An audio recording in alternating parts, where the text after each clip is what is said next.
There is no happy time to be had here. Hi everyone, I'm the Dogmatic Director. I gripe about shit. I mean, why the hell else would you be here? So, what am I gonna gripe about today? Well, the Happy Time murders.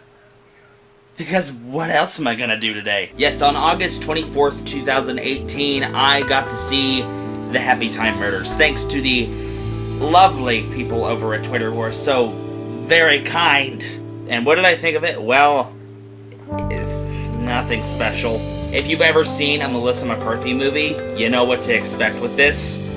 Just with puppets. But there are a lot of things holding this movie back aside from it just being a typical puppet movie trying to be a comedy. So, what exactly all went into it? So, let's discuss that. The story of the movie follows Phil Phillips, a puppet who was the first puppet cop and is now a private investigator, as he follows the trail of a series of murders of an old cast of an old puppet show called The Happy Time Gang. Throughout these events, these murders, several members of the cast of The Happy Time Gang are murdered one by one in an effort to redistribute some sort of payment that is to be given on a certain anniversary of that show between the cast. If a member of the cast dies, then that money is given to the rest of the living cast.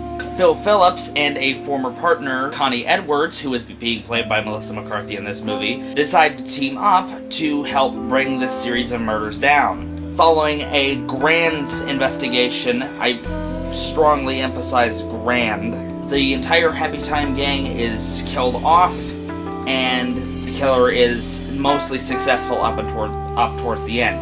I'm not going to go into spoiler detail, because if you ever want to check out this movie for yourself, that's fine. The story is very cut and dry. It's very simplistic, and it's your basic investigative type movie. The only draw to this, however, is the fact that there are not only people in this movie, there are also puppets. And that was the main draw of the advertising for this movie, but it may have also been this movie's downfall. But to be perfectly fair, there are maybe a couple things I think this movie did okay with. So let's start with that. Say what you will about the puppetry for this movie, it was perfectly fine for the most part. Save a few areas where it's not very consistent and made up for with CGI. I think the puppet work was passable at the very best. There's a weird thing that this movie seems to do with its story structure, in which that it withholds information up until certain points, and I think in some areas that works out just fine, because there are small little details that you can pick up to help figure things out way sooner in the case. For example, regarding the murderer themselves, there is a detail in a flashback sequence that, if you're paying attention to, will come back into play later on, and then in the present day, in an interrogation room, another detail pops up, and if you can make the connection in your mind, you'll immediately figure things out from point A to point B.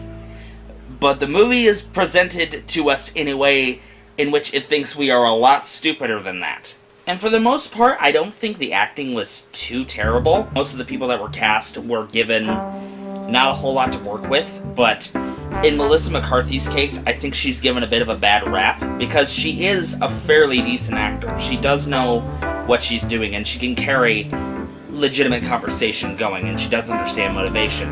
The problem is, she's just given so little to work with in everything she does. I would honestly like to see her do a lot more with much harder material, but we can't have that, because Hollywood says, well, she's fat, so that means she has to be female Kevin James and slam into everything. It's not so bad. I wasn't really taken out by anyone's performance, except for maybe the FBI agent. I'm not even gonna bother remembering his name because of how forgettable he was. He's just the main antagonist on the law side. He's just, I don't know why he was there. He added and took away nothing from the story. But I'm sure you didn't come here to hear me talk all praises or anything, because what else are YouTube reviewers good for on this site? So fine, let's get to the meat of things. Let's talk about all the things that did not work in this movie. There's a lot. Now, I did say that the puppetry did work in a lot of places, but a lot of times the puppetry in this movie had a lot of inconsistencies. For example, there is one scene that is shown where Melissa McCarthy gets in a bit of a bar fight with some of the puppets, and she picks one of these puppets up and throws them across the room, and it happens quickly, so the average audience member isn't going to catch it. But if you're paying attention, it is a puppet that is designed from the waist up, which means they don't have any legs. But the problem is, this is an established world where most of the puppets we see in full shot do have their entire bodies, and that's how they get around. So my question is, how does this puppet get around? How does a puppet that has no legs get around the city? And more importantly, how did it get into that bar and into that chair? And how could it have contributed to any fight? It's small things like that in terms of puppetry that broke the immersion for me, but that's not the biggest problem. This movie has a really bad comedy approach in which it thinks that sex jokes and slapstick violence, especially towards private areas, are funny immediately with no build-up, which unfortunately actually might have worked. The audience I went to was very obnoxious and laughed just about everything, including the trailers alone. A general audience is going to laugh at these jokes quite a bit, but those who are a bit more inept, those who aren't exactly tuned to that kind of stale humor, are not going to be laughing at it very much. I didn't find myself laughing at all, and that's not for lack of trying, because I did genuinely want to enjoy myself. Part of me thought, maybe this movie will surprise me, it'll give me something to laugh at. Kind of humor that I'm into is the kind that's very ironic.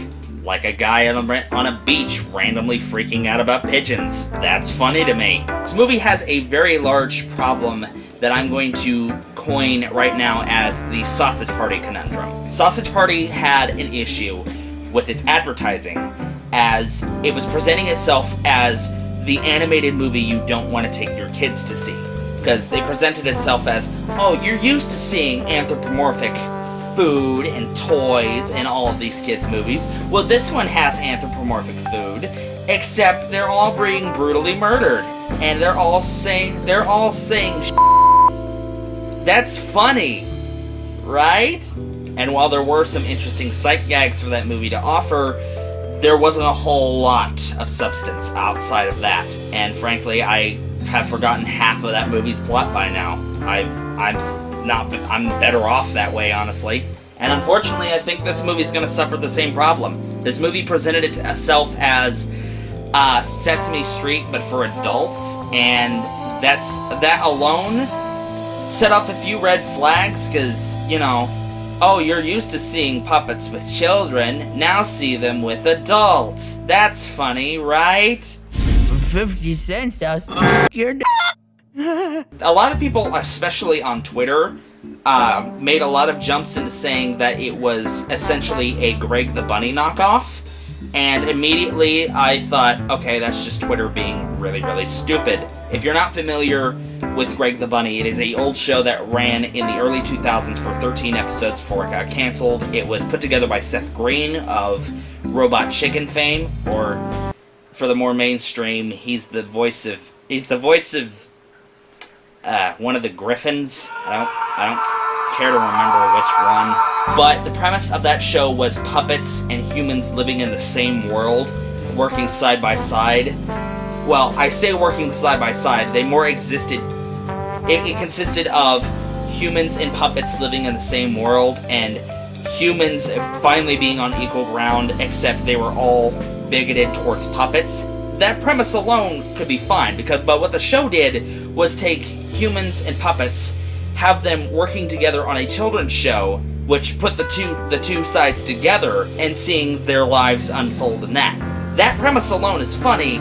After seeing a trailer that was just adult-themed puppetry, I didn't think that was enough to justify it being a Greg the Bunny knockoff. But after seeing it, I kind of have to agree with them, because there are a lot of jokes that rip off of Greg the Bunny more so than can possibly be coincidental. Humans or other puppets will refer to puppets as socks, and it's kind of implied in the movie that Socks is kind of the N-word of the puppet race. It's never directly said that it is the N-word, but there are some characters who react to the word being said as if they had just said the N-word. And unfortunately, that joke was done in Greg the Bunny, too. There was an entire episode about Greg the Bunny where he wrote on a bathroom wall that Greg the Bunny is a stupid, self-centered sock who should die. And the whole episode was devoted to that particular word being used in the puppet community. It was kind of an allegory, and it was hilarious. But this being used so many times kind of made me suspicious first already. And I'm not saying that the premise of adult-themed puppets can't be funny, because shows like Greg the Bunny did do that. There are a lot of moments in Greg the Bunny I can point to that still make me laugh today. Like this one. Something ripped. No, I'm not wearing pants. Maury, I think I just tore myself a new one. But instead of very witty and comical humor, this movie likes to resort to, oh, the puppet made a sex joke. You looking for some rotten cotton? Oh, the puppet said the F word. Big idiot. Oh, that puppet's kicking that guy in the 87 times in a row. That's funny, right? And unfortunately, Melissa McCarthy cannot seem to escape the Kevin James thing. I brought that up earlier, but she seems to suffer a thing in a lot of the movies she's cast in where she constantly has to be slamming into things, or being thrown at things, or constantly tearing parts of her body. Oh, I think I shattered my pelvis. I ruptured my hymen. Or constantly being subject to random fat jokes, or her apparently looking like a man, which didn't make sense to me at all, because she doesn't really look like a man. The advertising is also incredibly obnoxious with this movie, especially showing us a lot of characters that either rarely appear in the movie or don't appear in the movie entirely. The Rotten Cotton Sisters, for example, only pop up for 10 seconds in the movie's entirety, and are never seen again after that point. They're in more of the advertising than they are even in the film as a whole. Or say this gentleman, this puppet lawyer guy. He's nowhere in the movie. I made sure I was checking thoroughly. He's nowhere to be found throughout the entire movie. But you want to know why he was used in this movie? Because the advertising seemed to rub in our faces that it won a lawsuit against Sesame Street because Sesame Street tried to sue them for thinking that it was intended for children somehow. Which I think everyone got that wasn't the case. Hell, they ran this movie's trailer next to Deadpool 2. That's how I even found out about this movie in the first place. I think we knew this was not for children. Also, side note, Deadpool 2 was good. Jolene and I thought it was great. We had a lot of fun. 8 out of 10. Pretty much just as good as the first one. Still some problems, but both are good. I like both of them. It was trying to be obnoxious about the fact that this is children's entertainment being made for adults, using a lot of comparisons to Sesame Street, which I think is how the lawsuit came up in the first place. But this lawyer character that they used to hammer in that point over and over again in all of the advertisements is nowhere to be seen in the movie. Not once. At all. This movie also had a lot of PSAs that also amounted to nothing in terms of the actual movie. There's one involving a PSA where all of the puppets are talking about the dangers of what we eventually find out to be maple syrup, in which nothing comes of that. Overall, this entire movie was highly misguided in its advertising, thinking it was a lot cleverer than it was, in which it's not. It's gonna take a lot more than puppet jokes and sex jokes to get by. And unfortunately, this movie was not going to pass otherwise. And thankfully, I don't think it's going to, because from what I can tell, the weekend box office has not done well. Apparently, the day I saw it, it only made $3.95 million at the box office. That's kind of embarrassing. I'm actually looking at the official one right now, and oof. That is embarrassing. Overall, I think we're gonna end up forgetting this movie existed, kind of like Sausage Party in a sense, and not a whole lot's gonna come from it. Maybe one day we'll get a better movie with puppets that's R-rated, but that's not coming in this day and age. Scale of 1 to 10, I'm gonna slap this one... I don't know, it's either a 3 or 2. It's certainly not a 1, it's definitely not higher than a 3, so... take that for what you will. Thank you for watching. I'm going to try to get more of these rough cuts out. I've got a lot planned, including the next big episode. My next really big video is going to be continuing the discussion I talked about in Death Note with modern adaptations. So if you're interested in that, you might want to stick around, because that'll be coming up pretty soon. And if you haven't seen the Death Note review, go watch the Death Note review, because it's a good review. I made it. I'm pretty sure it's good. Thank you all for watching, and I'm gonna go watch the Muppets. I think I'd rather watch the Muppets over this again.